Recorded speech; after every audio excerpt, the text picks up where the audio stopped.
સ્વામિનારાયણ, જય માતાજી, જય શ્રી કૃષ્ણ। હું હિતેશ લુંબાણી। મિત્રો આજે પહોંચી ગયા છીએ ભૂપતભાઈને મળવા।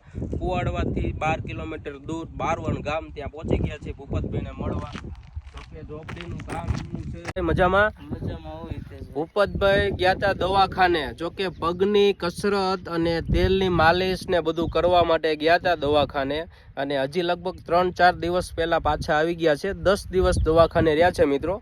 અને થોડું ઘણું ભૂપતભાઈ ઊભા થઈ શકે છે, અને બહુ એમને તકલીફ છે, અને થોડીક મહેનત કરી છે એમને ચાલવા માટેની, પણ અત્યારે તેલ ને માલિશ ને બધું કર્યું છે અને ઊભા થઈ શકે છે। કેમ છો ભૂપતભાઈ? જેમની તેલની માલિશ ત્યાં કસરત કરાવી છે, દવાખાને ગયા હતા, અને અત્યારે જો કે ભૂપતભાઈ ઊભા થઈ શકે છે મિત્રો, તમે જોઈ શકો છો।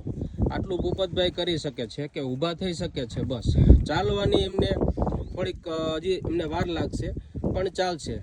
આજે એમને ખાસ આપણે મળવા આવ્યા છીએ કે